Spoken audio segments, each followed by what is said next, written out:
a warning?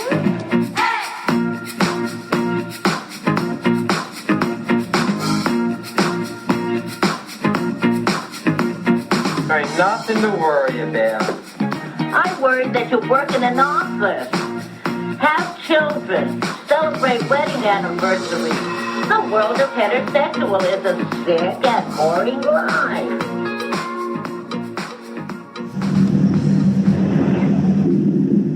In the 21st century, a weapon will be invented like no other.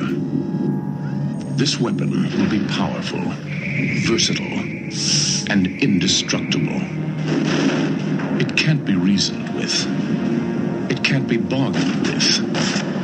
It will feel no pity, no remorse, no pain, no fear. It will have only one purpose: to return to the present and prevent the future. This weapon will be called the Terminator. You're dead, honey.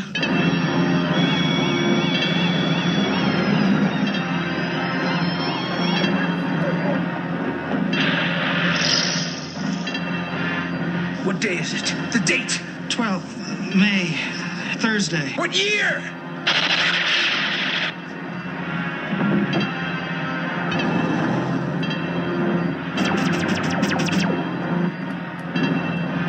I'm here to help you. I'm Reese, DN 38416, assigned to protect you. You've been targeted for termination.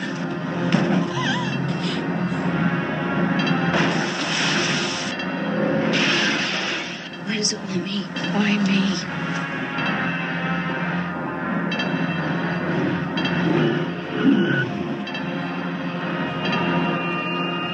Arnold Schwarzenegger is the Terminator. Your future is in its hands.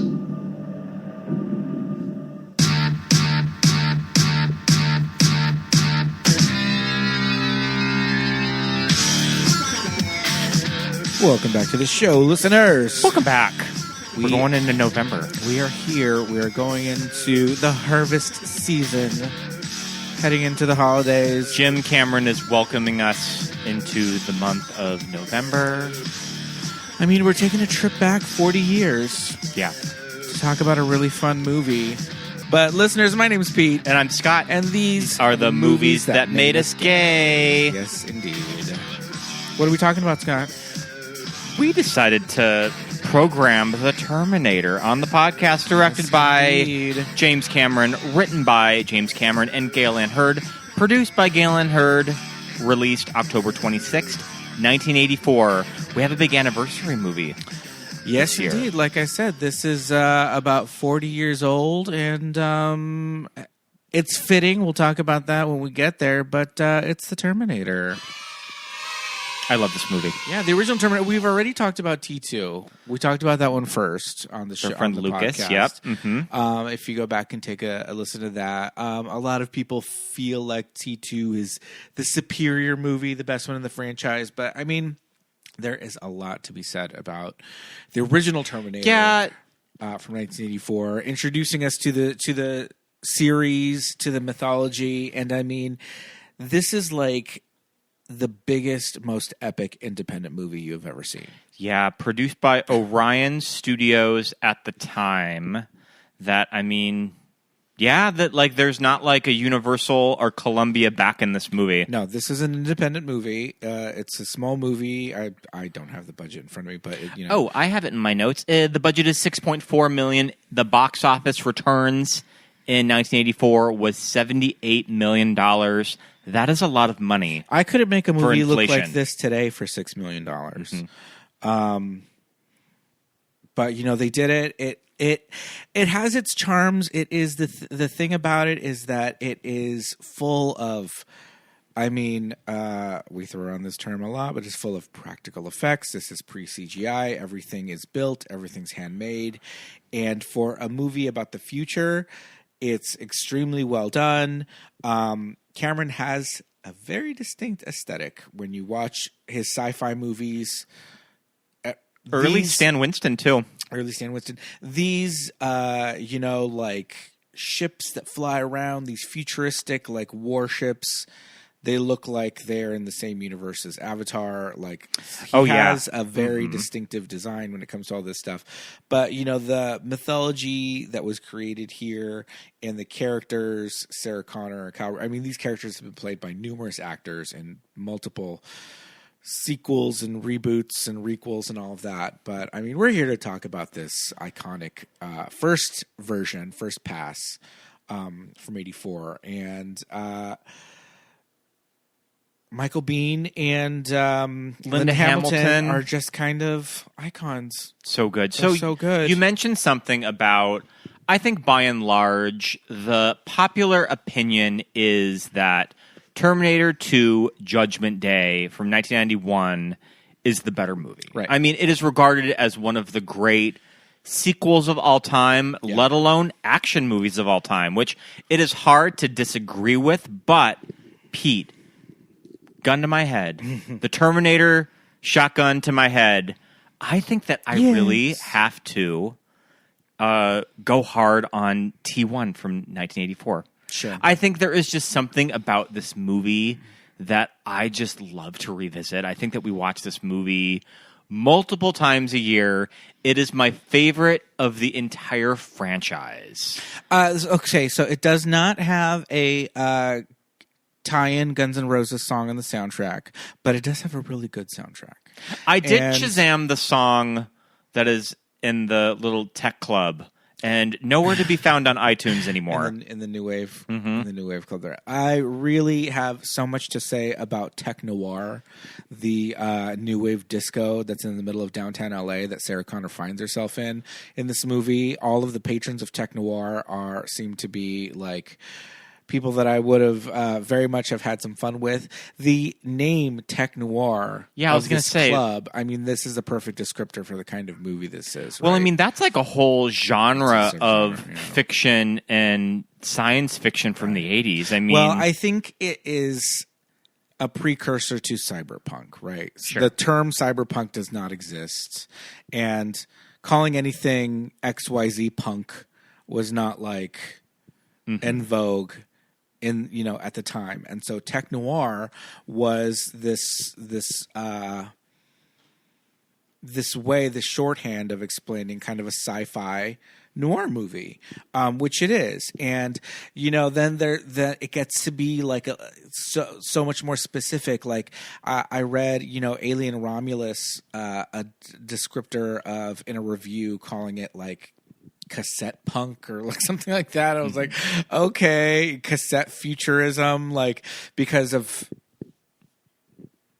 the futurism as projected from the late 70s and the early 80s. Yeah, which you see a lot at this time. Which is Blade Runner, and it's this analog future, right? Blade Runner, Alien, it's cassette tapes, it's film, it's but it's still a future world where there's video phones and all of that, but it's CRT monitors and and magnetic tape everywhere.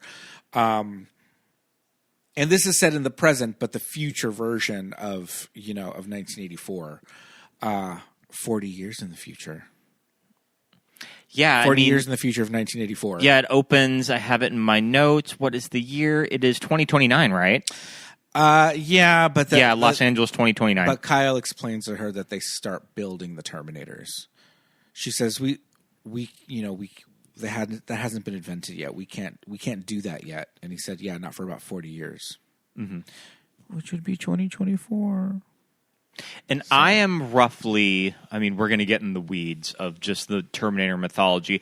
I am roughly John Connor's age. I think that John Connor was probably born at the end of the movie at around 1985. Yeah. And T2, everybody forgets, it is not set in 1991. No, I think it's set in 95 or 96. 97. But kind of wanted to go back a little bit. I know that we talked about this on our Judgment Day episode, but Pete, yes, do you want to talk a little bit? I want to talk a little bit about our backgrounds with the Terminator franchise. Sure. Particularly this movie, but we can kind of talk about all of them, though. Yeah. As a kid, I talked about, my dad and my uncle renting movies a lot, renting on the Betamax that we had with the corded remote control attached to the machine. And this was something that we rented, and my cousins and I and my sister watched this movie. We just thought it was super fun, even though there's a lot of murders. There are people being shot in the face. It's also a really horny movie, which we'll talk about that later. It's an extremely horny movie, and I never really thought. Here's the other thing. 1984, 1985, by the time this movie's released on video and they rent it, I'm 7, 8, my sister's 10, 11. Our cousins are my age, a little bit younger. And so I don't think we were like sitting down on the floor like with a bowl of popcorn for an hour and 47 minutes. Yeah. I think we were watching it. You kind of like, dip in and out. Sweet. And then we ran outside and you'd played act guns, out scenes. Right? Yeah. So I don't think we ever really made it to the extensive nudity later on, but we did come back for the final showdown in the factory. But I do remember being very much like, okay. And it's so interesting because I think to myself this was the first time I'd ever really seen a laser guided gun, right? I'm 7. When else am I seeing a gun with the laser guide sight on it? Okay. Sure. So it's just in my head. I'm like, wow, that was the first time I ever saw that. I wonder if it was new, a new innovation for handguns. What else am I seeing at 7 years old? And the Predator movies wouldn't have been until the later half of the 80s too, right? Gosh, I want to say those Predator strike was me as something 87. as laser guns in those movies too. Yeah. Oh well, the Predator uses a laser sight, and he's got the 3 that make a little triangle. And that's his whole gig, and he got it on what's his name? That's shaving with the straight razor. Anyway, so we were all about it. We thought it was just crazy. I did not understand what was going on, that this man is from the future, Kyle Reese, whatever. I was very intrigued by the amount of buns that are There's a lot of butts in this movie. There's a lot of buns. Michael Biehn is very cute. Michael Bihn's very, very cute. One of the main reasons I wanted to talk about it. I also thought he was very harsh with Sarah, so I was like, oh, this guy, Well, he's got shit to do, Pete. He does. He's got an agenda. He has an agenda. And it is go, go, go. He's got no time. There's also, if you look closely, and even on our old 19-inch tube TV, playing this on a beta, well, maybe it was because it was on a Betamax, but you can see that Arnold Schwarzenegger. Oh, you can definitely see it on a 4K television now. You can see that massive Arnold dong. Even pan and scan, full screen, old ass TV. Well, also, me and my cousins and my sister were probably sitting a foot away from the television, so we're just like, oh my god. So that was very intriguing, and it wasn't until later on, probably even after T2, that I really was interested in the Los Angeles. Yeah, everybody kind of went back and re-examined the first movie after seeing T2. It was just this thing that as kids we were just like, fuck, man, that movie was the shit.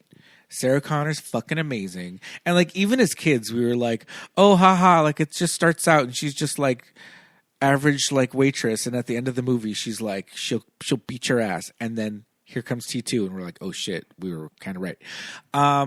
Yeah, so I think it just had this reputation as oh my god, have you seen the Terminator? That shit is wild and it's so good. And as kids we were just like, that's a good movie, So yeah, I go way back with it, probably too young to have watched it, but So I have an interesting journey. Yes, you do. A very millennial journey with the Terminator franchise. Do you know what my first big introduction to Terminator as a property? I feel like just kind of as a kid, almost through osmosis, you just kind of know, oh, it's the fucking Terminator. Right. But you know what? Oddly, I don't remember these movies being on basic cable a lot when I was a young kid. Me and Jose have this joke. One of my best friends, Jose, I always had this joke when we were in college. We were just I must have missed him. Yeah. what is the movie that if it's on, you're just like, well, I guess I'm not going out. I got to finish this movie. And it was always T2. We're just like, if T2's on, we're in. We're finishing it. Yeah. That was just kind of our little funny thing. To joke that it was A, always on, and B, that it was so good that we would just watch it. So, But, okay, so... T1 I don't remember being on a lot. So, I think that my big introduction to Terminator was, do you remember T2 3D Battle Across Time from Universal Studios? At Universal Studios, that of course. was from 1999, closed in 2013. And it had a mixture of live actors, projected film, like it was like a proper 4D experience. It was like an immersive Captain EO type of thing. Yeah. So I remember going to that as a kid, and it was more than Captain EO because it had people. Yeah, it had people in it. Like they would come out to the audience, and then they kind of. It was half stunt show, half like Captain EO kind of thing. But I definitely remember that, and so that was kind of my big introduction to Terminator, the property, and that was a mini sequel to T2. Yeah. So. Yeah, because all of them are in it. Yeah. Because like John Connor, like young Eddie Furlong, John Connor's in it. Yeah. I remember when he choked the tour guide. What? And that stage show. Oh, you don't remember that? Okay, so the tour guide from what's the company called?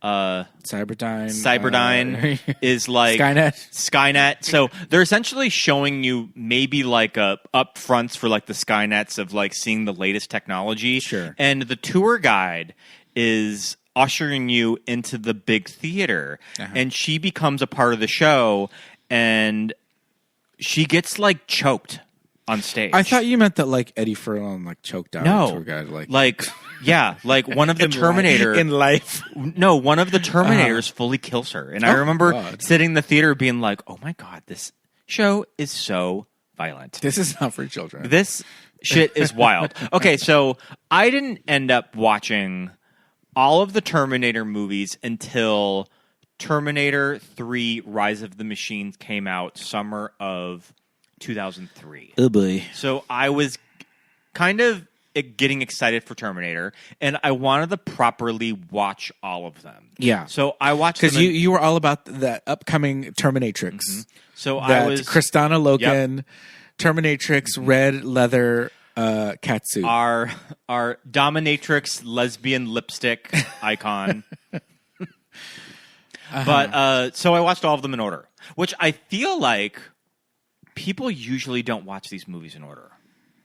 I think that most kids are probably introduced to this movie through T2. Through T2. I think by and large, I guess, like kids from a certain generation, I think that they first watched T2 Judgment Day, and then they went back and watched the first one. Sure. I mean, I never really thought about it that way.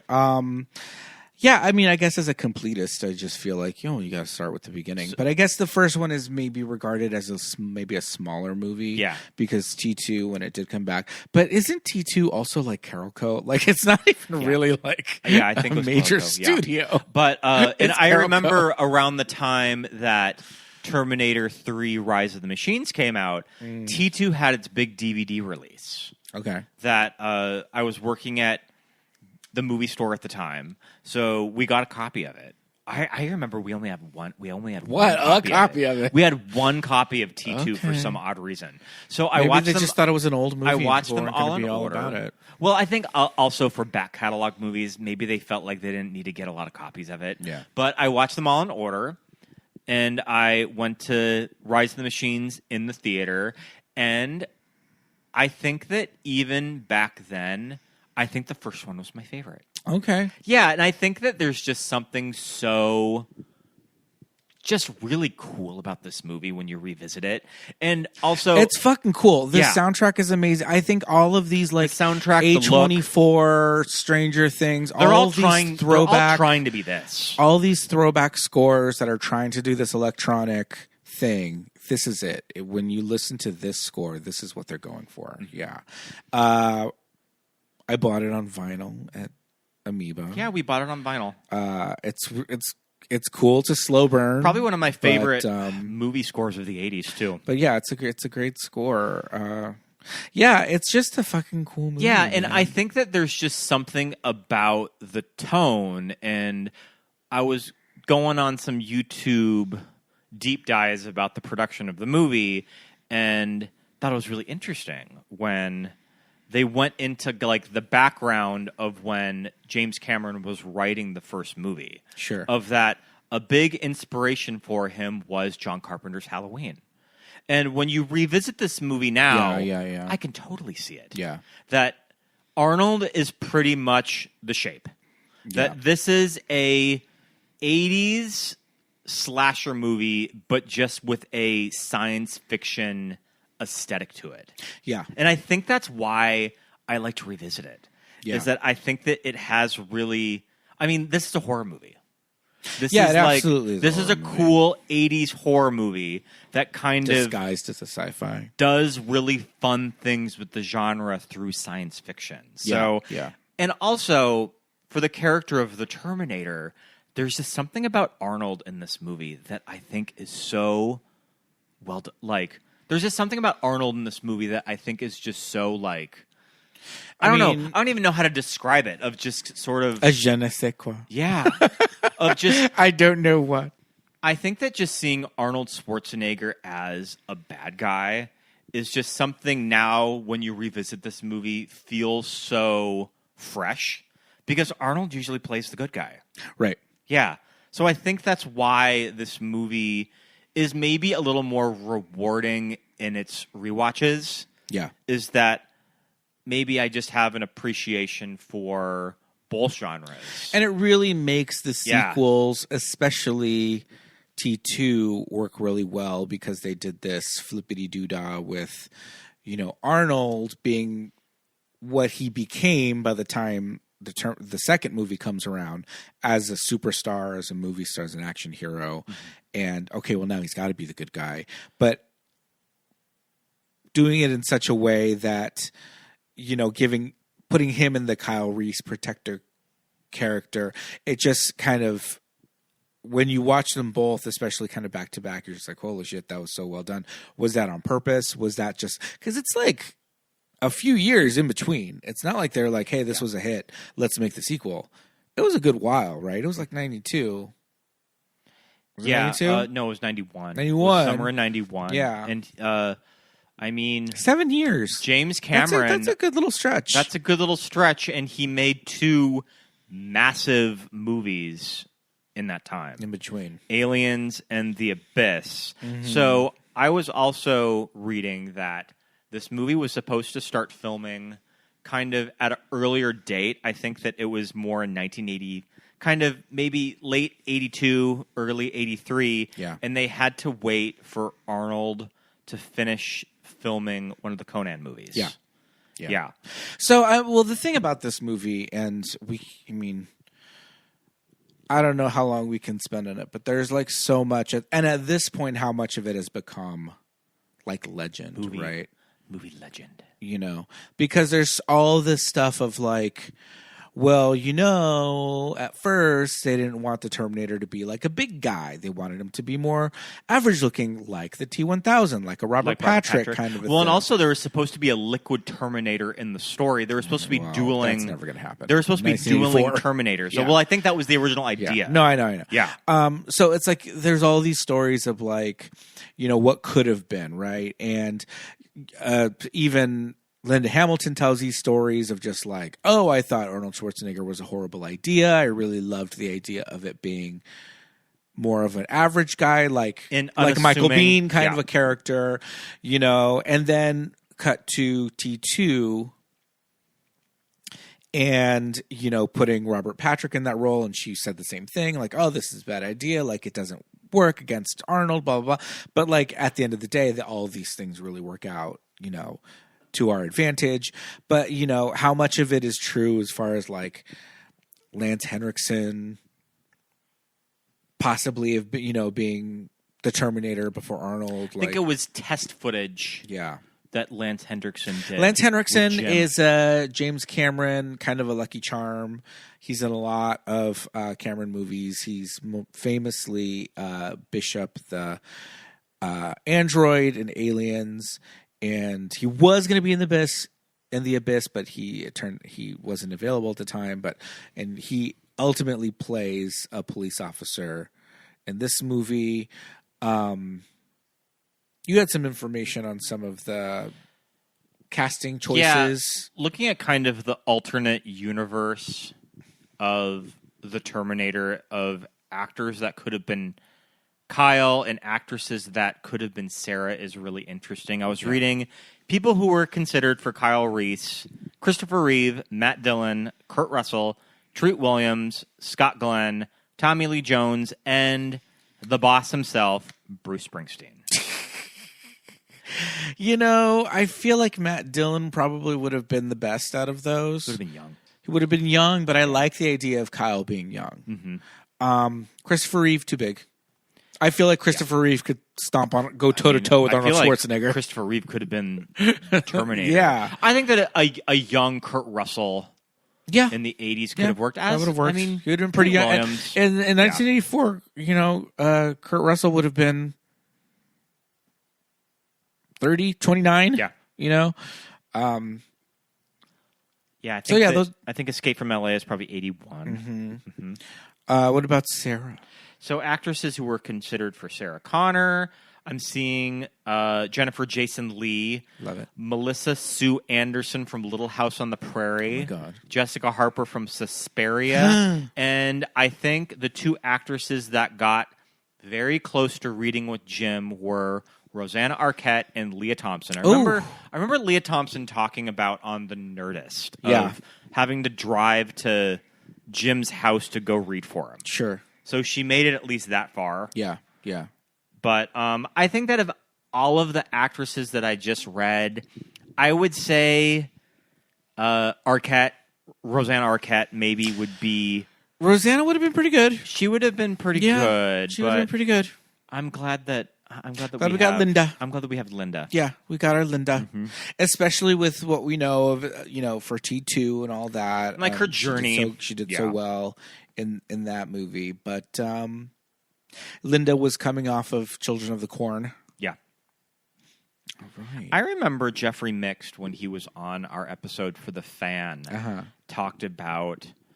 I think that it was actually, he got it from Michael Biehn that told him that when he was cast, that Jim was familiar with some of his work and he had seen The Fan. Okay. So he kind of knew, all right, I kind of want a little bit of darkness in this character. Yeah.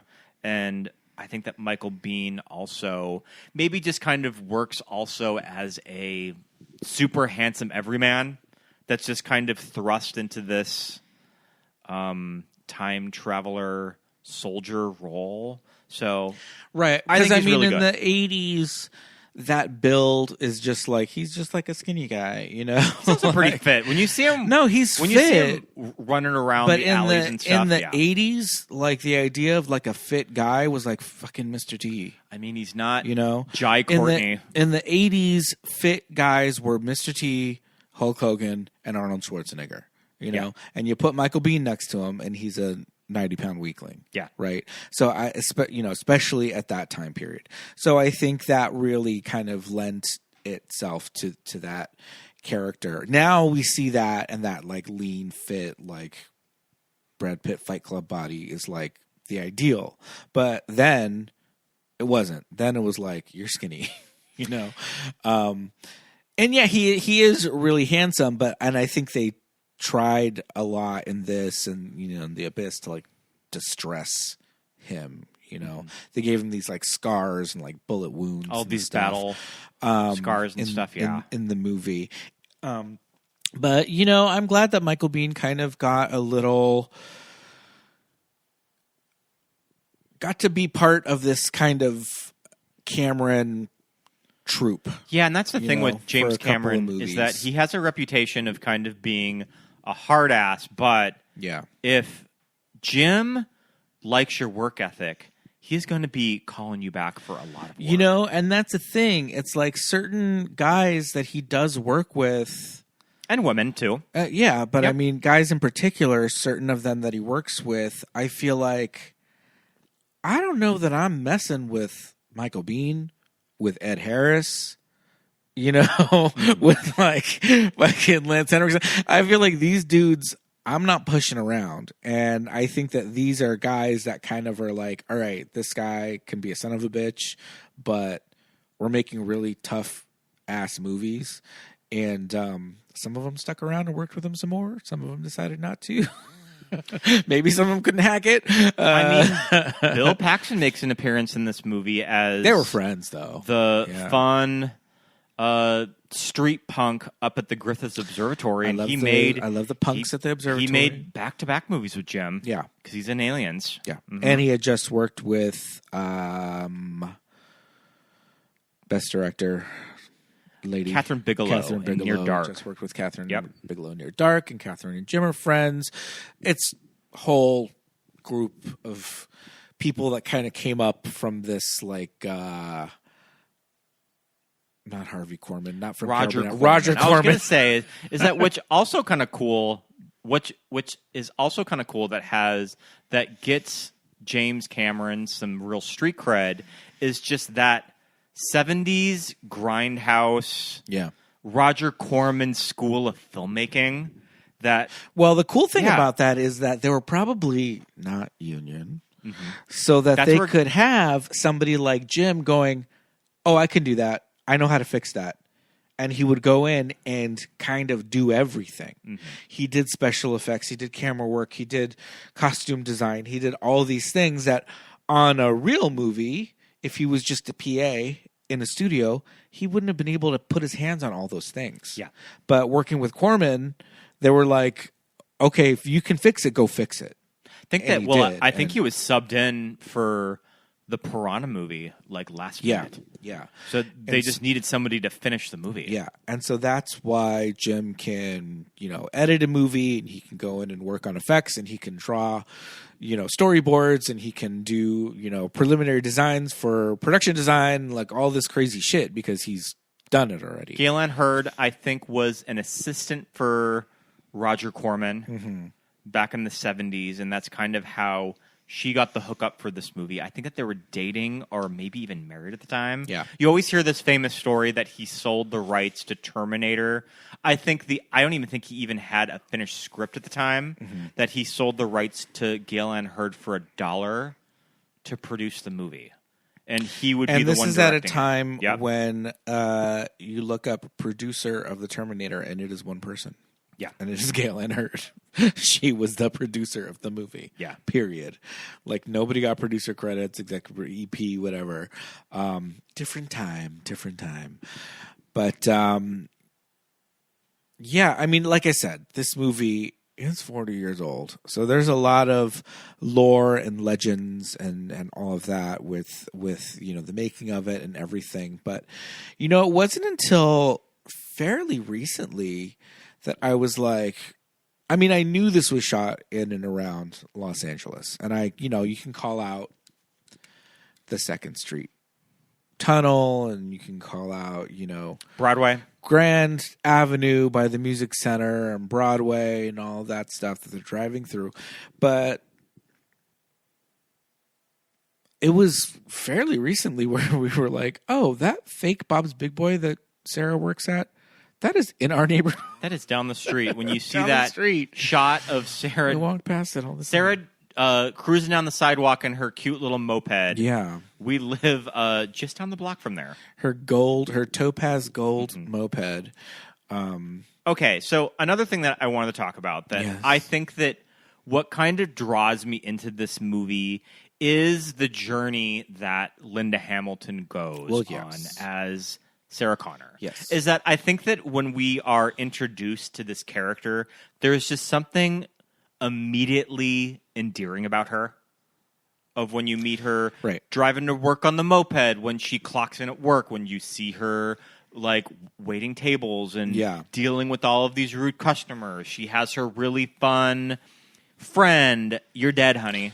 Oh, sure. So it just kind of sets up this whole life that I am completely on board with taking the journey with this character. Yeah. Okay. Canonically, it's on like some screen somewhere. Canonically, Sarah Connor in this movie is 19. Well, I mean, it's the 80s too. Which is fine. She could be living with her cool roommate, waiting tables. We don't really know. Going to college. I guess that her mom. She has a student ID. She has a student ID. She's probably in college, junior college or something. Her mom, they mention, lives in Big Bear. Big Bear. Mm-hmm. Okay. So her mom's, hour and a half, 2 hours away. So she just moved to the big city. Yeah, she could have gone to Rim of the World High School. She could been from up there, Rim of the World or Ridge of the World. I forgot what it's called, but there's a high school up there. She could have gone up, grew up there, and then decided to come down. She's trying to make it in the big city with Ginger, her roommate. Ginger and Matt. This is also why this movie is horny. Icons. Mm-hmm. Icons. I love Ginger and Matt. Both of those divas are give them all the Academy Awards. They're such fun 80s stock characters, too. Oh, my God. Mm-hmm. Always listening to music off her headphones. I'm in love with Ginger. She is so Ginger tan. and Matt Ginger just really so like tan. to fuck, too. She is got, melanomas all over her. She is so dark. She is like Snooki levels of tan.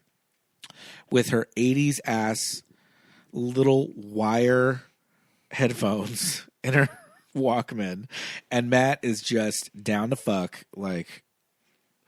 I love his little relationship with Sarah, very cute stuff with the phone. He calls and he's trying to have this sexy phone call with Ginger, but Sarah doesn't tell him it's her, and he's just oh my God, he's so embarrassed.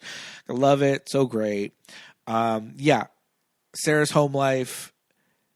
She's got a loose iguana. Yeah, she has a loose iguana. What's the iguana's name? Pugsley. Yep. Pugsley the iguana, just walking around the apartment. Because Sarah's that type of girl. He's got the run of the joint. Sarah has a pet iguana, and I think there's a lot to be said. Because Ginger is fuck that thing. Yeah. I don't want to touch it. I'm going to turn you into a belt. Get your damn iguana off the fridge. But, okay, so Sarah's just okay. So what I was going to say is that I think that people give Jim Cameron a really hard time with some of his characterizations and his dialogue. But there's something about how Jim creates a lot of these characters that's so specific that Sarah is that type of girl. She doesn't have a cat. She doesn't have a dog. She has an iguana. Right. And I love that. Yeah. And she rides a moped. And she rides a moped. With no helmet. Mm-hmm. Well, also 80s. Yeah. Mm-hmm. Around Los Angeles. I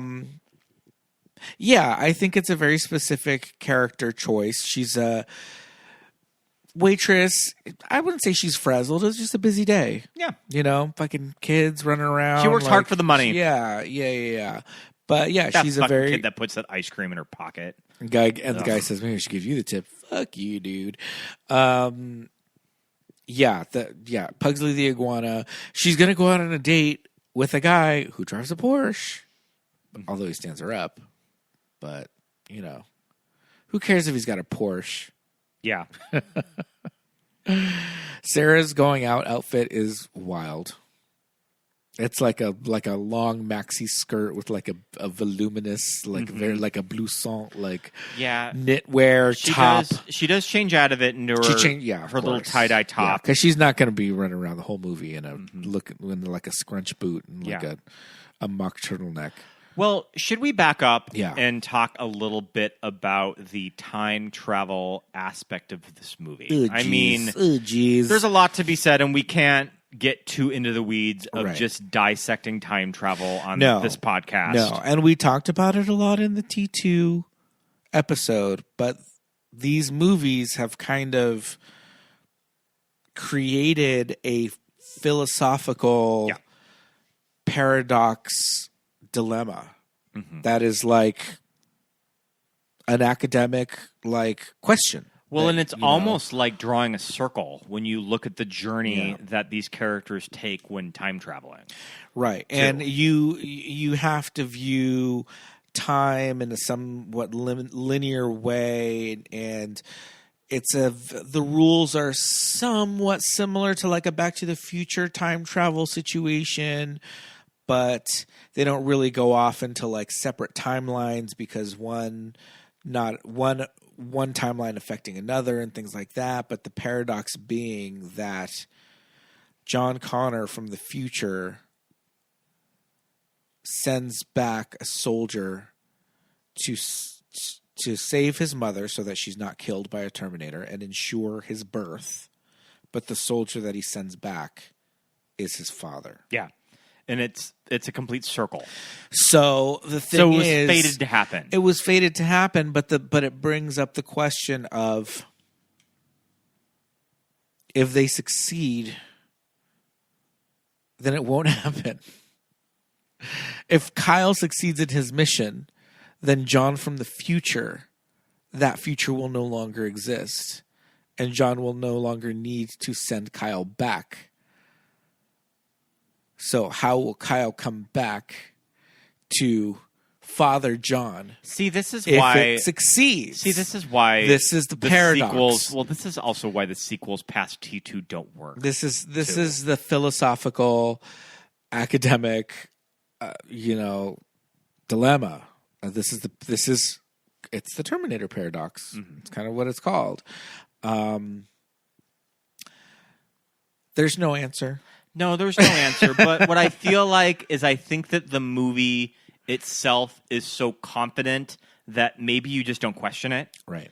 But if you kind of look at other movies at the time, it's not like the schlock from Canon were making movies this kind of this engaging about time travel. Yeah. Well, that's the thing. Yeah. For being an independent when you look at the genre at the time, you don't get scripts this smart, right? So yeah, the whole all of that business, there's a lot there, and it's like it will make your brain kind of turn to mush if you think about it too much.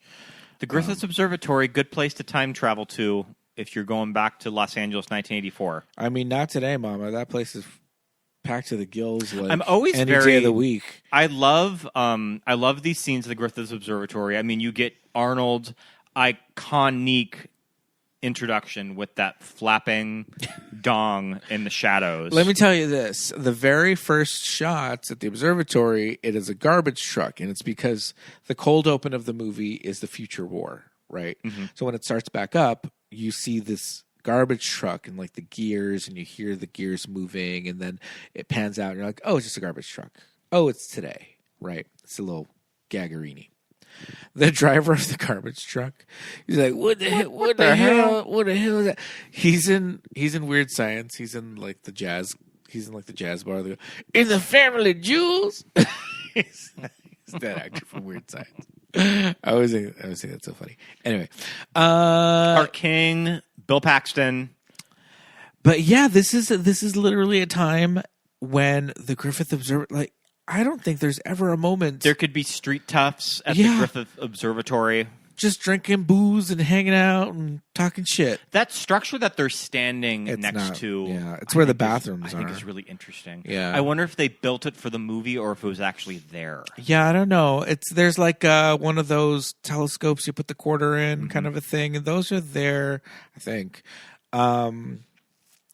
Yeah, it's hard to say. It's almost like you walk through it as an admission to the observatory. No, it's where the bathrooms are now. Okay. There's bathrooms out there. I don't know why. There's bathrooms inside, but there's a little structure there. But it's not what it looks like then. I had to count our Bill Paxton movies when he was on screen. Yeah. I got at least 4. There might be another one. I'm seeing The Terminator, Titanic, Twister, and Weird Science. All right. This is also like our 4th Arnold Schwarzenegger. We haven't done Aliens yet. Not yet. I'd love to do Aliens. Yeah. Commando, Terminator, T2, and Batman and Robin. Oh, okay. Mm-hmm. All right. Yeah, the punks. Bill Paxton has like spiky hair. Some of it's blue. He's got like this makeup on his face that looks like tire tracks. Tire tracks. Like he's sitting at home, like painting on the tire track, like makeup. Yeah. Like before he goes out. Like, shut up, Mom. I'm going to the observatory. Leave me alone. I got to fix my tire tracks. Can you give me a ride? Yeah. Yeah. His other friend from the observatory, there's 3 of them. The one that Bill Paxton just kind of gets pushed and shoved into the wall and kind of I guess just blacks out because he gets shoved so hard. There's another one. There's a blonde one that Arnold punches in the gut and punches like through his body with his fist. That actor, Brian Thompson, he's a big he's like a big stunty guy. He's in a lot of he's in Cobra with Stallone, Mortal Kombat Annihilation, Dragonheart. He's just in a lot of stuff. I think he's in like Blade. Yeah, he's just like a big tough guy actor. And then finally we have Brad Reardon as the third punk, who I guess is the same size as Arnold because he takes his clothes. Yeah. I think that Arnold's jacket and his shirt fucking cool. Are so cool. So cool. Yeah. Yeah. There's some great fashions in this movie. First, Arnold's clothes that he steals from the punk. He even takes his like fingerless gloves and everything. He takes the accessories. He takes it all. Yeah. I guess maybe that guy lived too because he just gave him all his stuff. Who knows? But yeah, that outfit is kind of great. Like the t-shirt's really cool. It's it's super 80s. It's more like new wave than punk. It's so difficult to like get like punk looks right. Yeah. Even in the 80s, I feel like they were just like, yeah, this is punk. Girl knows not. So all of these scenes with Kyle when he ends up in this back alley in downtown. Yeah. When he comes through naked. Yes. I love that you have to time travel naked. Yes. Which makes sense if you kind of break down time travel, that you can't bring back any matter that's not like part of you. That is not part of you. I love that. But his little entry into our present, it's like you could tell that the rebels fucked it all up because he comes in like 2 stories above the ground. Yeah. And falls, right? He's like he's in all this pain because he falls, but it's like they're just like they stole this tech. Arnold comes out right on the ground, little ball. He's in his little crouchy position, just like on the floor. But Kyle comes in. They jacked him all up. Taking this hobo's pants.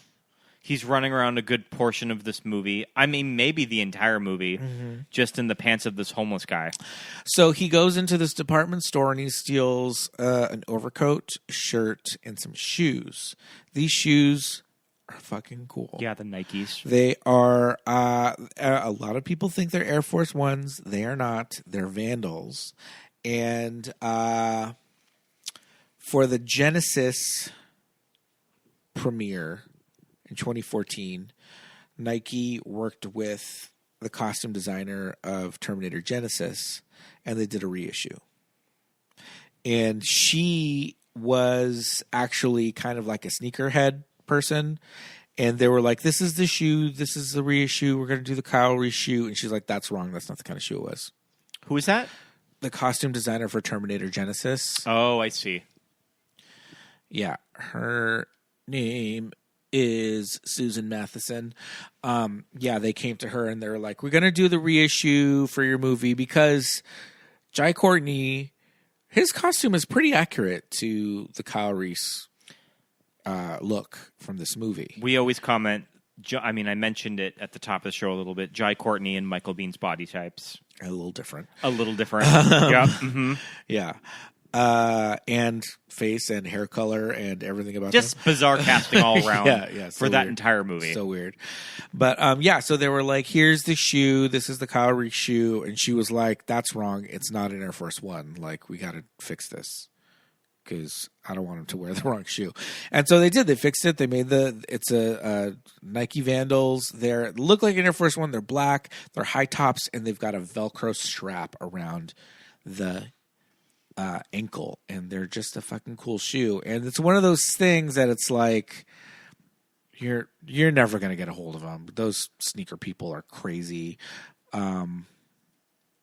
But they did it, and I'm glad that they did it for that movie. But I would very much love to have a pair, but I don't know that that's ever going to happen. We can find something that kind of looks like something it, a little similar.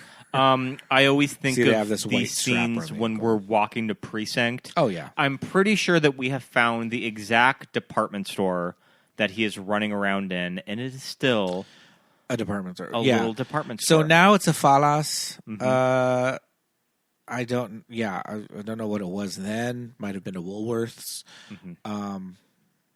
I think Falas has the Woolworths like in the ground. It's that like It definitely looks like one. terrazzo like flooring that was outside of old department stores like back in the 60s and the 70s. It looks like what the Walk of Fame stars are made out of. Oh, sure, yeah. You know, Mhm. and it's in the ground, and the logo for the store, and I think it's a Woolworths, is like embedded into it. And when you walk into the doors at the File House, it's that. Yeah. It's that. This little bit of score that's playing as Kyle is being chased through this department store is really cool.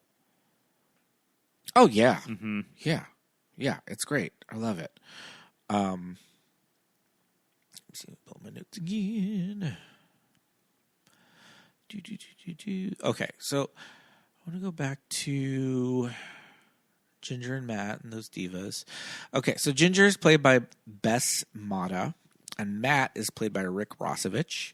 What do you remember Matt from? Top Gun. Top Gun. Yes. I was kind of wondering if they got a stunt actor because Yeah. it looks like they're throwing around this actor around Yeah. this bedroom and they don't use a double.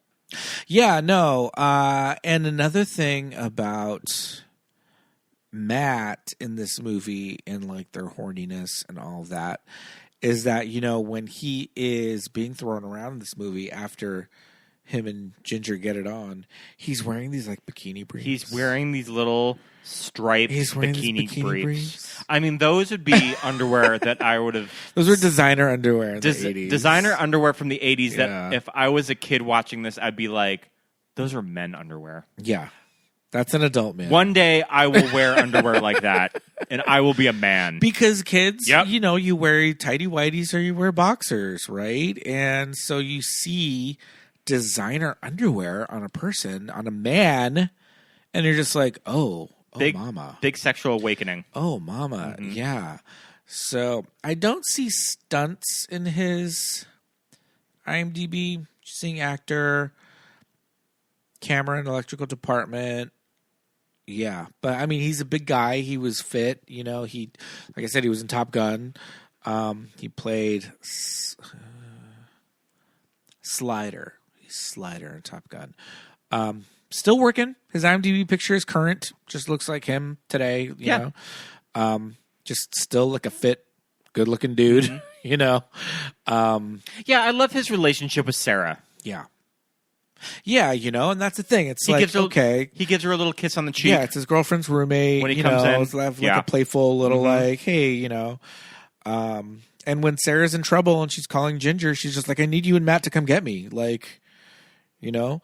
And Matt, like, I mean, it's a Terminator, right? It's a fucking robot. He puts up He puts up a good fight. It's a robot, so he gets himself killed. But like he's there to like beat the shit out of like. And if it was a guy, if it was a real robber kind of killer, I mean, it was the 80s. Could have been the Night Stalker. 80s in LA. Could have been the Night Stalker.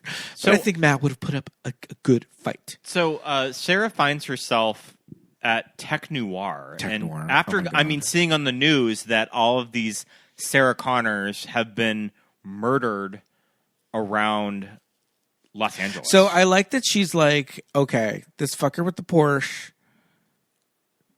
left a message on the answering machine that I'm not going out with you tonight, like within the hour. That's not going to ruin her Friday night, though. No, she says, you know what? I'm going to go out. I'm going to go get some dinner, maybe see a movie or something. Yeah. And she goes to this like bar and orders like this pizza. It's such a crazy place, this bar that she's eating this pizza in by herself. Like, I kind of love it. I'm like, you fucking better work, Sarah Connor. I don't know how to even describe this bar. It looks kind of, I don't know. It's kind of like the place from, what the hell is that Paul Thomas Anderson movie about the damn kids?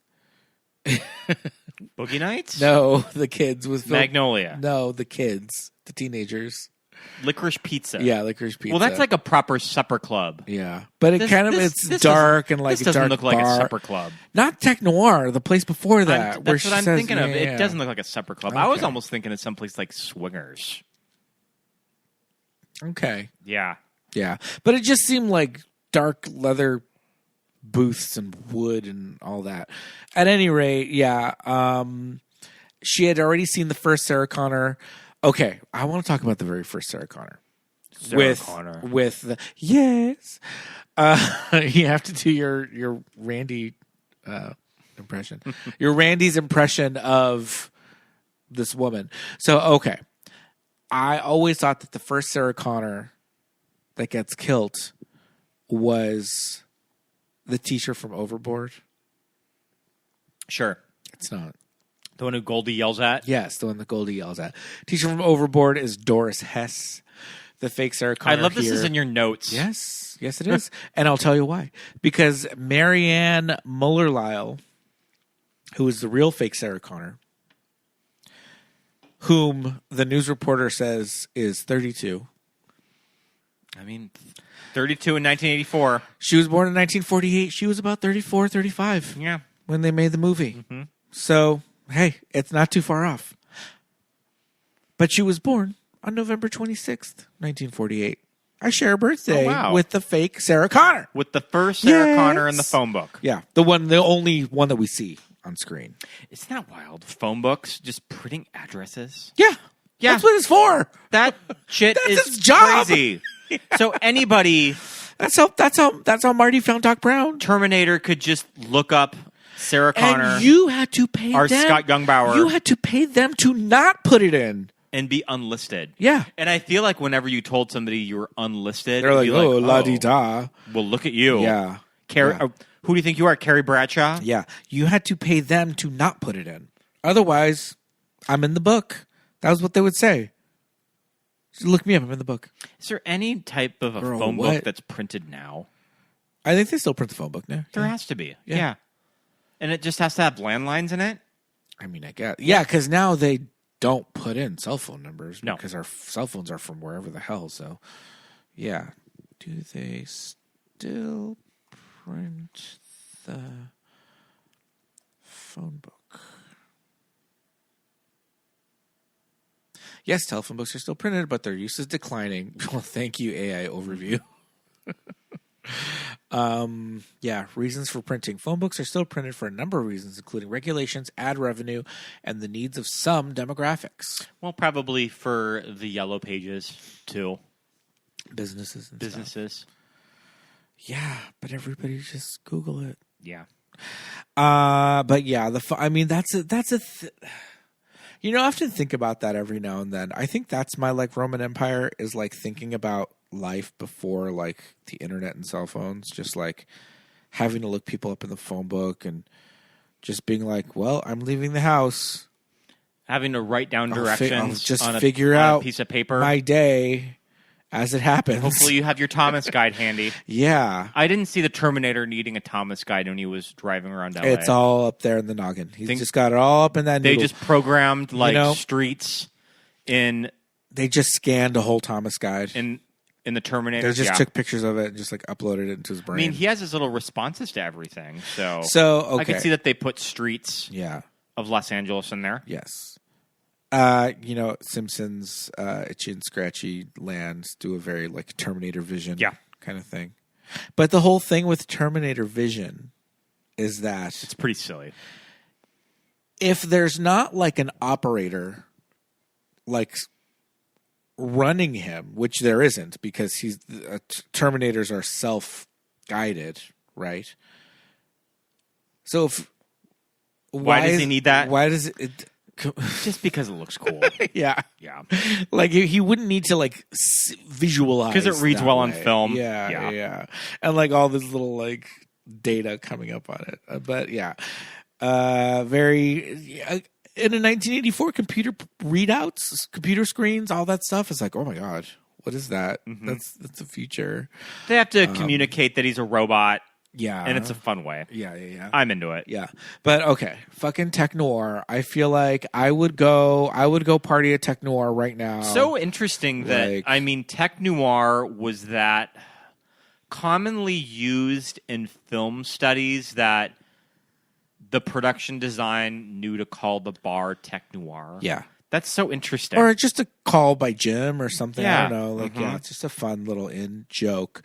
But it's like a new wave club. Like, everybody's dressed really cool.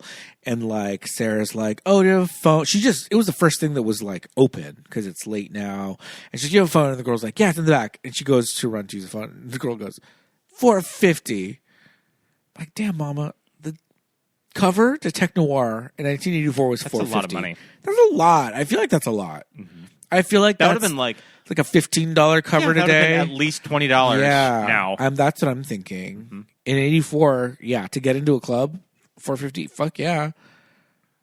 Yeah, I was like, damn, that's kind of a lot. How this scene is shot of when the Terminator is trying to kill Sarah in the club. So cool. Of when it's done slow-mo. Yeah. Come with me if you want to live. I feel like people misquote that line thinking Arnold says it. Well, he says somewhere. it in T2. He says it in T2. He says it in T2. Because that's the thing. He's taken on the role of Kyle in that movie. He's the protector. And that's why it's such a gaggerini, because she's like, what the fuck do you mean come with me if you want to live? And I, to this day, and I think Jim, if you asked him, is probably salty about it too. But they gave it away in the marketing. Yeah. That's what they gave it away in the marketing that Arnold was good. I mean, we talked about that on our episode of that. I would love to sit in a Friday audience at like the Glendale or at like the Sherman Oaks Galleria with a crowd. Yeah. And just to see if a majority of them would have known going in. Yeah. For those first screenings. Yeah, I don't know. Because because even as you're watching the movie, all the scenes leading up to, him meeting John are just like, it's the Terminator, right? Yeah, it's edited that way. Yeah. And so it is a gag, and it's still, I think it's still effective. It still works, knowing what Sarah knows and all of that. But we see Dr. Silberman. Yep. From T2, he's there at the police station. This like massacre at the police station is fucking wild. Yeah. The showdown at the police station. Yeah. With Lance Henriksen and Paul Winfield are the two kind of detectives that are just like, these guys have been around the block. They've been with LAPD for a while. They're detectives, like plain clothes. They're like, they really want to help Sarah, but it's like, the fucking Terminator. Like, it's one of the most wild things of when I revisit this movie, and you kind of really see the parallels between a character like Michael Myers and the Terminator. Is these scenes sort of right before he has the showdown at the police station. Yeah. And he's just like driving around Los Angeles. Yeah. With no eyebrows. Well, yeah. And it looks insane. There's a big explosion right after Tech Noir. Looking like he is about to put on his like makeup. wearing a Halloween mask. Yeah. Okay. He has like the drag no eyebrows. Yeah. And he's like, and he's about to build his whole face. Yeah.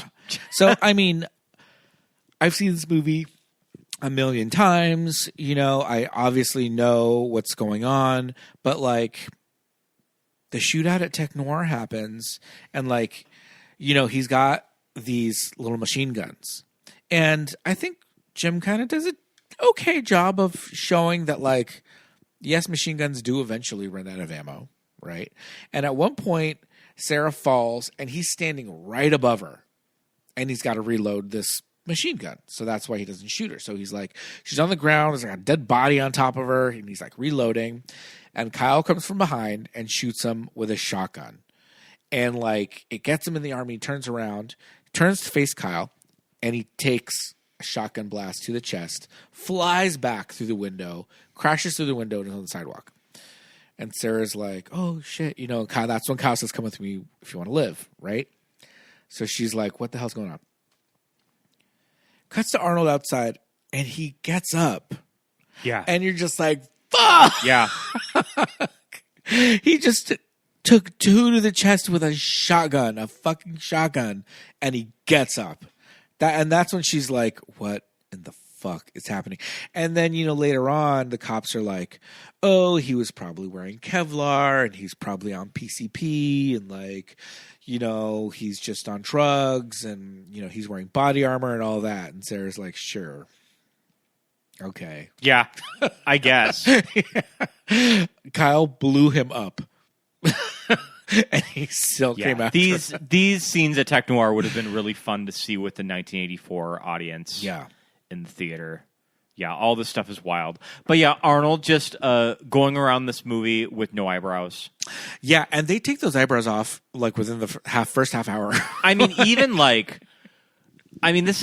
some audience members would say that it's the most dated scenes in the movie. There's some of my favorite scenes of the movie is when you see it's a full robot of what they're using whole head. as Arnold when he's in his Cecil. I don't know where the fuck this is. I think it's the Cecil Hotel, some Fleabag, some flop house, some flop house off of Skid Row or something downtown. Yeah. But of him taking out his eyeball in the full robot face. Yeah, that so shit cool. used to gag us as it's kids. so we cool. Were we would just watch it and scream. Just be like, oh my God. Yeah. Fucking Stan Winston, man. Mm-hmm. Just super early stuff, but it's so good. And I mean, the big Arnold head, it looks like Arnold. It looks like Arnold.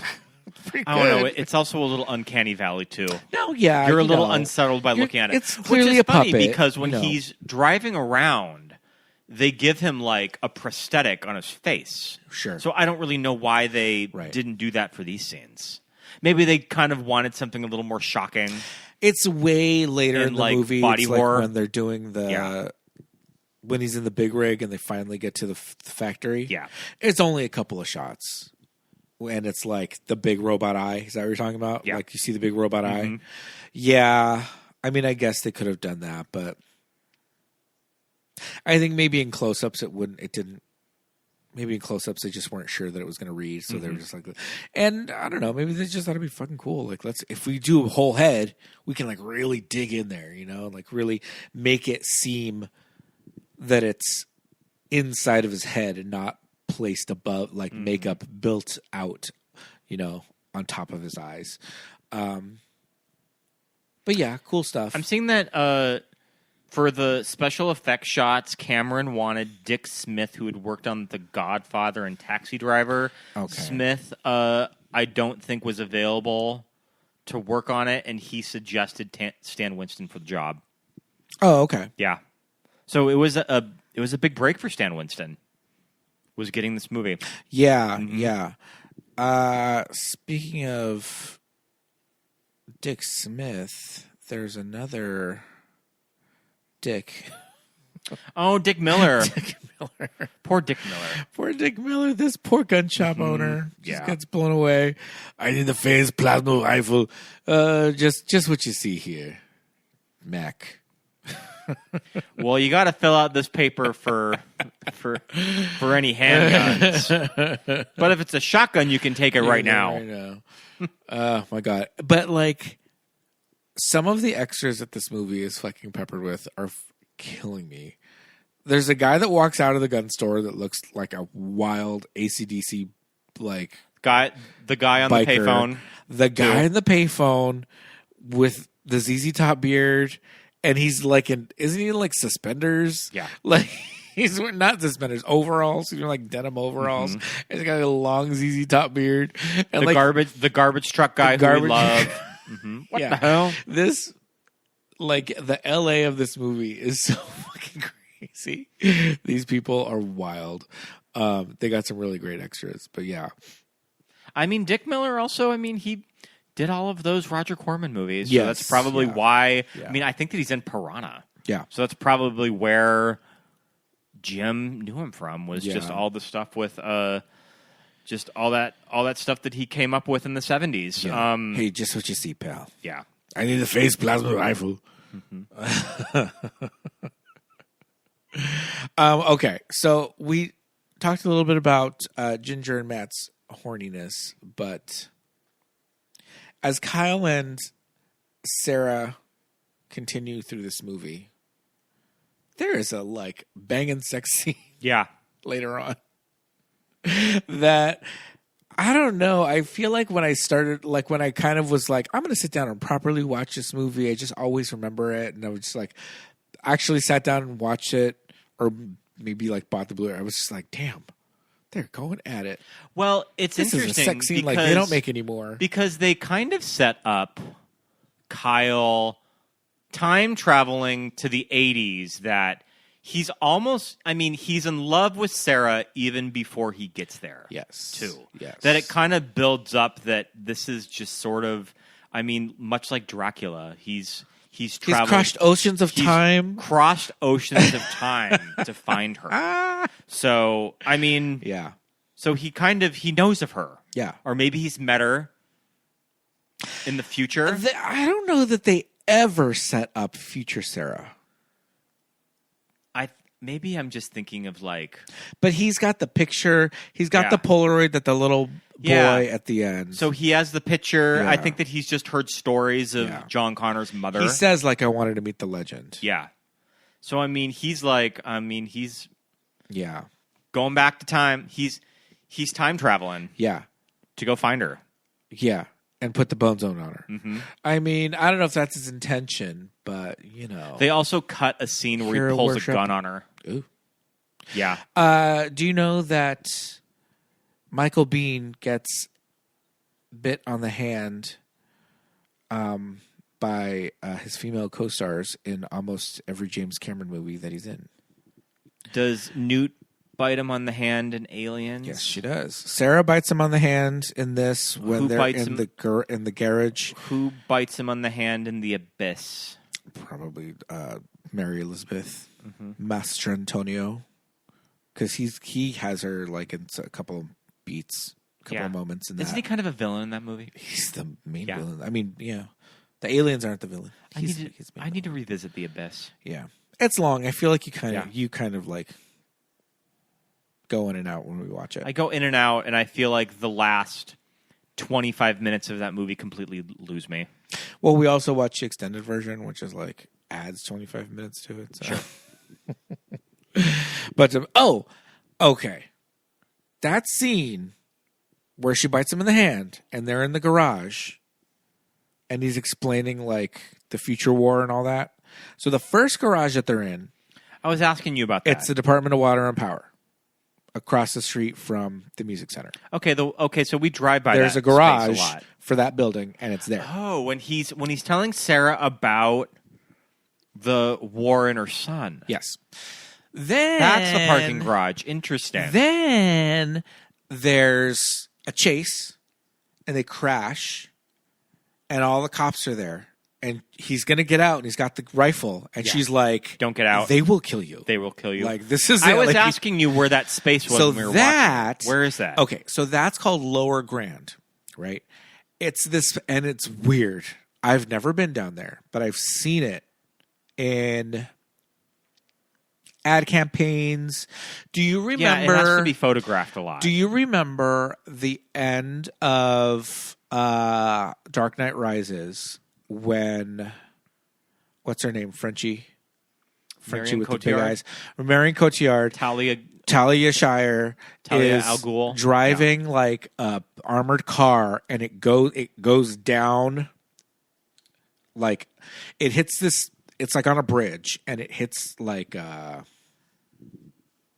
opening, and it falls down to the bottom underneath the bridge, and that's when she dies. Her crazy death. You know her crazy death in that movie? I think so. It's been a while. Everybody laughs because she's the car crashed and she's all all mangled. And then she's all, and then just dies. Down there is Lower Grand, right? And the thing is, there's parts when you're driving past the music center and past the Broad and the MoMA, the art museum. Yeah. You're high up. You're on bridges, right? you're like way above like the regular street level. It's below that, but it's like not really accessible. Like you can drive through it, but there's no real reason to. And what it is it's like loading docks for the high rises. There's like a loading dock for the Broad. There's like a loading dock for the big gas company building. It's right there. It's called Lower Grand. And then there's Is it right next to the 101? Kind of. It goes perpendicular to it, though. Okay. We can do it. We can go drive through it. Well, it looks really great on film. It does. It looks really cool on film. And there's like all these like, ad campaigns that are shot down there, and like movies and random things that they use it for, because it's just very like it's I don't know, cinematic, I guess. There's I've been looking at, listeners, you don't care, but I'm looking at buying a motor scooter, and there's one that in their marketing, they're down there. I'm trying to find the image for Scott, but at any rate, it's down there. It's accessible. I figured out how to get there. I just need to.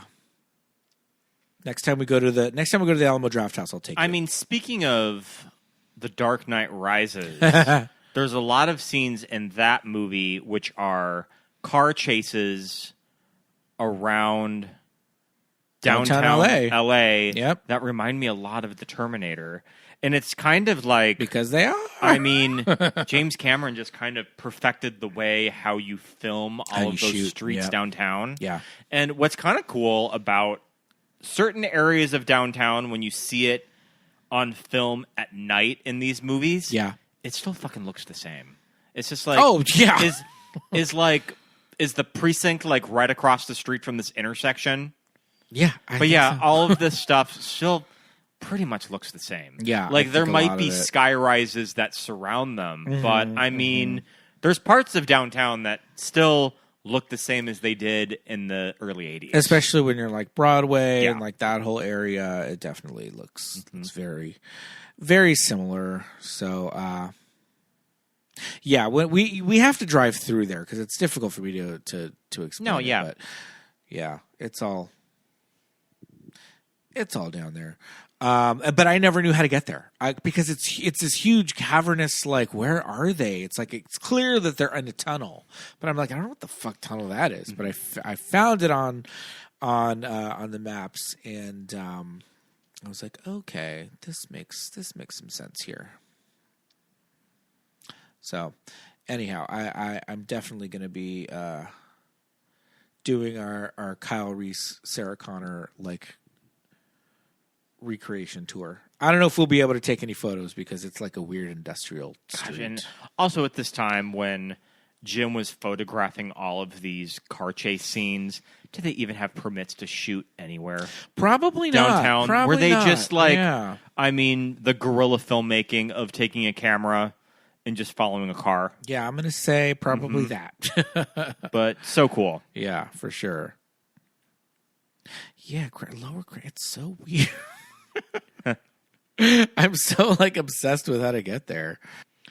Is there anything else on this movie that kind of really stands out when you revisit this movie of why this movie is kind of so special?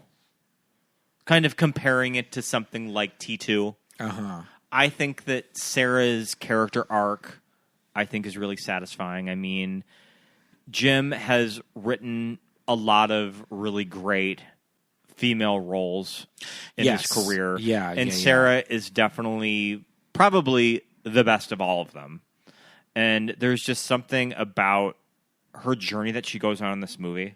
Yeah. And just kind of following this girl that she's kind of thrust in this role of being an action hero. Right. She's just kind of this every girl. And I think that something like that in this type of movie is really fun to watch. Absolutely. And the thing is, that's what makes it so satisfying when you do see the sequel and you kind of can appreciate, oh, okay, 7 years. And you see how much the characters changed. Yeah, too. and the fact that Yeah. Linda was just so like, yes, I'm going to like dedicate 6 or 8 months of my life before we start shooting this movie to like make sure that this looks fucking real. Should have got Oscar nominated. I mean, come for on. T2. Come on. What the hell is going on here? Yeah. Linda Hamilton was also, I don't know if famously or not, but she was heavily considered for Captain Janeway in Star Trek Voyager. Okay. I didn't know that. Mm-hmm. They really wanted her, and I don't know if it was a thing that she just didn't want to commit to another series after Beauty and the Beast, and she was just like, because it's the thing. Star Trek is hard because it's a lot of episodes. In the 90s, the Star Trek series were all getting 7 seasons. Mm-hmm. And 7 seasons, 26 episodes or so? Yes. It's a lot. Yes. Hour drama. Mm-hmm. So these are 12, 14-hour days. A lot of dialogue. 5-6 days a week. A lot of dialogue. They can be physical.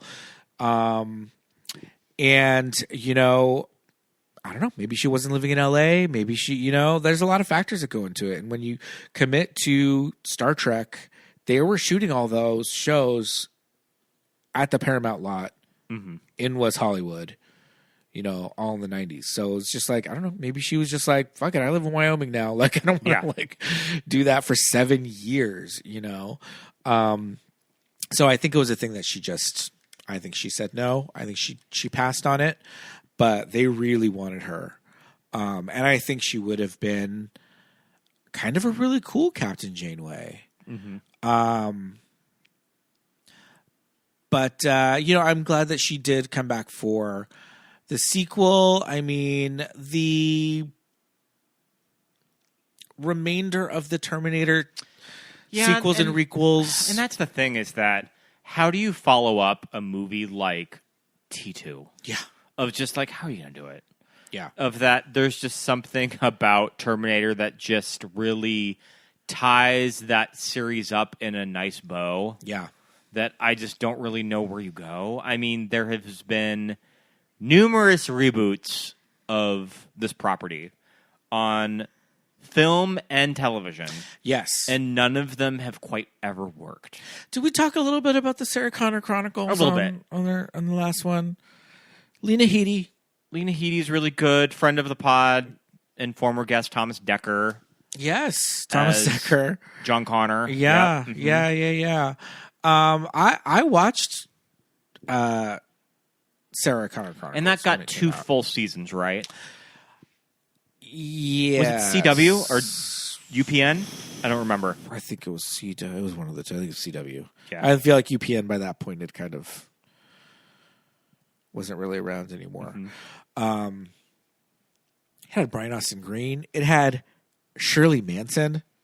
Yeah. Was like the main villain. I think it was a fun show, and I think she did a good job.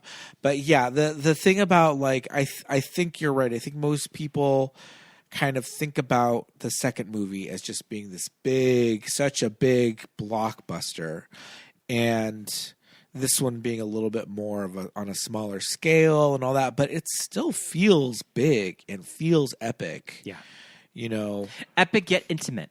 Yeah, because it's the story of just these two, but I don't know. I think there's just such charm to it as far as like the character connections with each other, but also the charm as far as like how it was made, the score that we love, the way LA is shot, the way the future war is presented, like all of this shit coming together.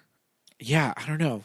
And also, when Terminator Salvation came around in 2009, I feel like everybody was always speculating, well, wouldn't it be cool if they made a movie completely about the war in the future? And it's just kind of a be careful what you wish for type of thing. Yeah. For the McGee movie. Yeah. Because that movie's just kind of dull. That's a Christian Bale? Yeah, it's the one of Christian Bale and Bryce Dallas Howard. Yeah. Mm-hmm. Yeah. Bryce Dallas Howard is as future Claire Danes? Yes. Is Claire Danes one of the girls that Robert Patrick is asking these junior high kids? She's Nikki Cox. If have you seen this boy? Have you seen this boy? I would love it if she is. It would be kind of fun to revisit. I would love it if she is. Terminator 3: Rise of the Machines. I have not watched it all the way through. I think it'd be kind of fun. I have not seen it since the theater. Yeah. I mean, I've seen it since the theater, but yeah. The Terminator is this lipstick lesbian. Terminatrix. In this leather pleather getup. She blows up her boobs to like get out of a ticket. Like Rosie the Robot, like, so camp. Like Mega Maid. She's fully Mega Maid style, like makes her tits bigger. I think it's to get out of a ticket or something. It's wild. They also do like a little Gagarini, like we're going to see Sarah Connor, and then they go to the cemetery. Yeah. It's like, oh, womp womp, she died. And they dig up her coffin. Yeah. Which is full of guns. Yeah. Nick Stahl, that's another thing. Oh, there's a name I haven't thought about in a while. Nick Stahl. I know. I hope he's doing okay. I know, same. Count the actors who have portrayed John Connor.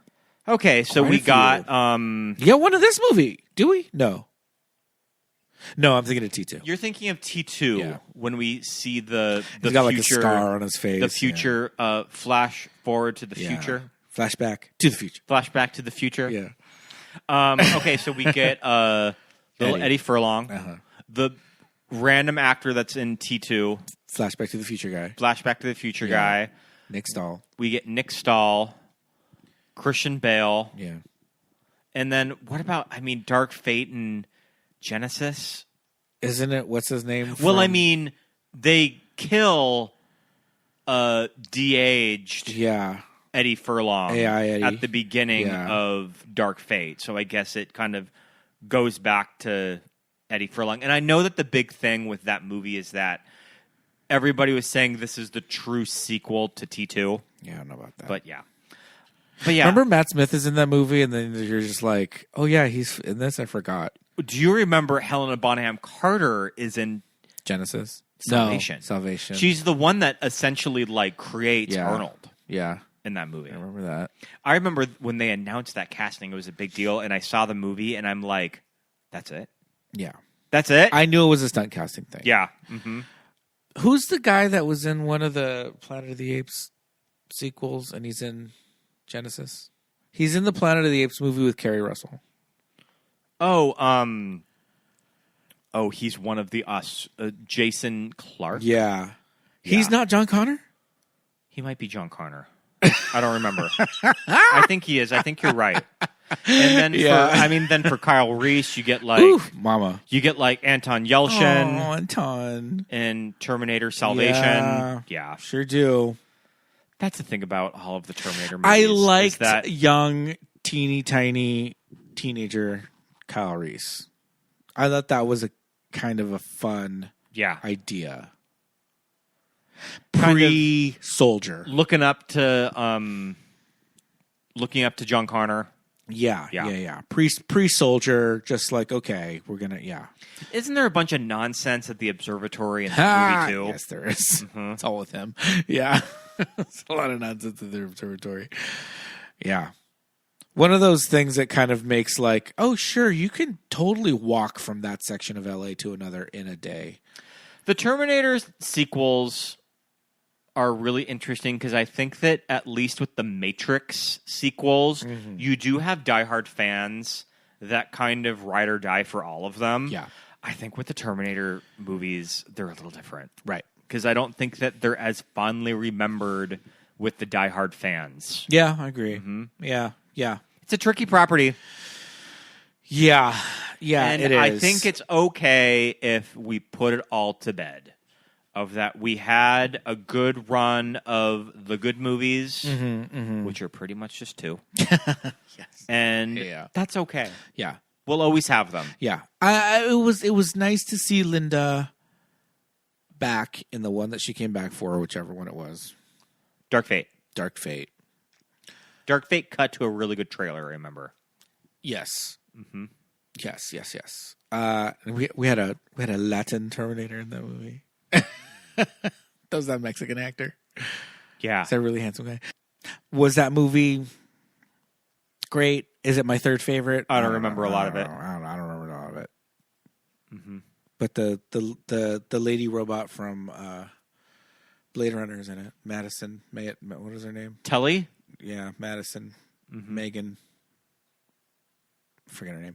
Anyway, Mackenzie. Yeah, Mackenzie. Yes, it was nice to see. It was nice to see Linda back. But I think really, the cool '80s sci-fi aesthetic of the first movie is just, and kind of the filmmaking of it, to understand that they made this fucking movie with no studio backing it, $6 million, and just like a script and James Cameron and his big fucking loudmouth. Like, I will make this. He willed this movie into existence. I can do every single job on this movie. And that's the thing. Well, I mean, that's what you hear about James Cameron, is that he can do every job on a film set. He's a bit of a hard ass. And that's why when he yells at everybody, it's he can do your job better than you can. He knows what the fuck he's talking about. Mm-hmm. So, I mean, if I was working on a set that he was directing, I'd probably be like, this bitch. But I don't know. I think I would just be like, it's going to be a good movie at the end of the day. He knows how to make a hit movie. Yeah. Right. If the one that I was working on turned out to be True Lies, hey, at least there's some fun stuff in there. But we can't recommend rewatching The Terminator enough. It's so good. Yeah. I mean, look at that poster. For the purpose of our icon. For the purpose of our podcast, you get some really hot guys, some fierce ladies, and what more do you want? Yeah. In a movie. Yeah. Just bopping around, listening to your Walkman after you just got fucked, and you're making yourself a ham sandwich and a glass of milk. What better way to end a Friday night? I can't think of one. Oh boy. Well, Scott, what do you think? Have we done it? I think we have. Have we done it? Yeah, I agree. I think that was a lot of fun. Talking about the Terminator. I mean, are we getting a little close to Judgment Day with just sort of AI? I always get worried about stuff like that. Yeah, man. Everybody's so excited about Apple Intelligence. I'm like, oh my God. Yeah.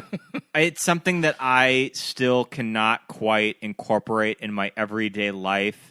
It's pretty much just using my Siri for directions, and that's it. Right. And like spell check. But yeah, I think the two of us are We have friends that that are all about it, though. Right. Mm-hmm. We do. But I think that you and I are very much on the same page about not really using it for creative endeavors. No. Anything that you see written for the podcast has never been put through AI. No. Because when I remember last week when you kind of tried it. I did it just to see what it would look like. You did it just to see what it would look like, and you did it with some of our synopsises. Yeah. Synopses. They just read weird. Yeah. Like, who writes that? Yeah. We don't. Yeah. They came across a little dry. A little like, student paper. Yeah. But I think that's what it's not what it's for, because you're not supposed to use it to write your papers, but then that's what they make it to, I don't know. That's a whole other conversation that I'm not ready to have. We've been going through a big phase recently of watching sort of these we've been watching Battlestar Galactica. Yes, indeed. We always revisit the Terminator. So it's just like we always sort of have this cautionary future tale on the mind. Well, you got to say please and thank you every time you use your Apple Assistant, your Amazon Assistant. We don't want to say their names because then all of our machines start reacting. That's another problem. You say stuff and our damn speakers start asking questions. Like, shut up. We're not talking to you right now. But you gotta say please and thank you when you're talking to your assistants, because that is how Terminators are made. Yeah. That is exactly how Skynet happens. So we're gonna keep that under wraps for now. But yeah, this was a lot of fun. I love this movie. I love T2. Go listen to our T2 episode next if you haven't already. But yeah, man, fun times. Kind of a stressful week to program the Terminator. Oh, we'll survive. We'll make it through it. Yeah. But yeah, listeners, you don't have to stick around, or we're not going to take a break or anything. We're just going to power right through this bad boy, because I think we've just about come to that time in the episode for Patreon shout-outs. Let's hear it. Yeah, let's wrap it up and let's say a great big hello and thank you to all of our wonderful patrons. We got a couple of new ones, including Andrew, Stephen M, Vanessa, Leah, SB, Ashanti, Brian, Sarah, Richard, Mark, Jeff, Deja, Amy, Erica, Anna, Mitchie, our friends at Hattie, Drew, our friend Andy, Kate, Pep, Roberto, Daisy, Kelly, Chrissy, Stephen, Laura, Thomas, Lori, Jess, Rabbit, Lawrence, Lisa, Thomas, Millie, Benny, Melanie, Susan, Muffy, Paul, Jamie, Drew, Genevieve, Dawn, Josh, Aaron, Nick and Shannon, Christine, and Rufino. Thank you so much. You guys, thank you so much. We have so much fun things going on Patreon right now. Yes. At our $5 level, you will get the television that keeps us gay, that you will get us talking about a television series every month. For the month of October, we talked about Halloween Roseanne episodes. Yes, and for this month in November, later this month, it will be coming out a little before Thanksgiving. We're talking about Friends, that we are going to be discussing Friends Thanksgiving episodes. So you'll get that at the $5 level. And we have all sorts of fun stuff in our back catalog, like 90210 recaps, drag race discussions, all of that fun stuff. And you'll get that at the $5 level. At the $10 level, you will get our Watch With Us commentaries, which work just like an episode, but you can watch the movie along with us. Yes, Watch With Us commentaries are super duper fun because we give you a little tool to start the movie at home. You can watch it on your laptop or on your TV or however you watch movies. And we give you some instructions on how to sync up our track so you can listen to it on a separate device. If you watch a movie on your laptop, play the podcast on your phone and sync it up, and we'll give you our commentary as the movie is playing. When you do it that way, it's so much fun. It's like you're watching the movie with us right there. Yeah, so you'll pretty much get 2 bonus episodes of the podcast every month. Yeah, so we'd love to have you on. Great time to join during the holidays. Indeed. All those donations go directly to keeping us in working equipment. We've been doing the show for a while now, so every now and then we'll get everything plugged in, and I'm like, well, this doesn't work anymore.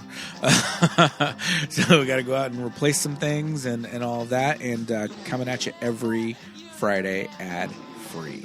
So thank you so much for contributing. Viewers like you. Do you know what is free? Yeah. You write us a review on Apple Podcasts, or indeed. drop us a comment on Spotify. Yes, indeed. We would love it if you would do that. On Apple Podcasts and Spotify, you can give us a 5-star rating, and on Apple Podcasts, you can write a review. We've got a new one. This is from Apple Podcast user MSG Burrito. Title of the review is Exorcist. Hey, you two, love the show. I just listened to the Exorcist episode and wanted to comment. You had commented that Ingmar Bergman and Ingrid Bergman were married, but this is not true. Oh no, the two were never romantically linked, but they were both Swedes. I got that wrong, you guys. That was on me. The other comment I wanted to make... I'm surprised I didn't catch that. I know. I was thinking episode. Of... Yeah. I knew Ingrid that. Bergman was married to somebody else. Rossellini's father. Anyway, the other comment I want to make is on the exquisiteness of Exorcist 3, the beauties and the details of the relationship that Lieutenant Kinderman has with Father Dyer, characters in both 1 and 3, and their shared grief over Father Karras. The epic scenes with Brad Dourif's Gemini killer are so intense that it's totally worth a watch for those alone, not to mention Jason Miller's return and the truest test of his faith in his sweet bids for death. Ooh. And what's more, the nod to George Scott's then-wife, Colleen Dewhurst, voicing the demon when confessing to Lieutenant Kinderman in Colin the church. Dewhurst is the voice of the demon. Wow. How about that? I would encourage don't you think both I ever to knew give that. it another look. Pure exquisiteness. 5 stars. I love MSG Burrito. I love Exorcist 3. It rocks. And you know Thanks what? for that nice comment. Yeah, totally. And call us out when we get shit wrong, man. We're just people saying things off the dome. And I said that off the dome, and it was incorrect. So thank you for correcting us. And keep on listening and writing those reviews. Thank you so much, man. Yeah, that was awesome. And yeah, Exorcist 3, we got to rewatch it. But go listen to our Exorcist 1 episode because MSG Burrito really enjoyed it. So yeah, go over to Apple Podcasts and write us a review, and we'll read it. You can go in and follow our podcast. We're most active on Instagram. Yes, indeed. We're at Movies That Made Us Gay on Instagram. We're most active there. Like, comment, share, post to your stories. All of that engagement really helps us out to reach a wider audience. So thank you for doing that. And if you want to follow our personals, you can. My name is Pete. I'm at Peter Lasagna on Instagram. I'm Scott Youngballer on Instagram, and follow my letterbox. Yes, indeed. Until next time, everybody. Thanks for listening. I'll be back. Bye.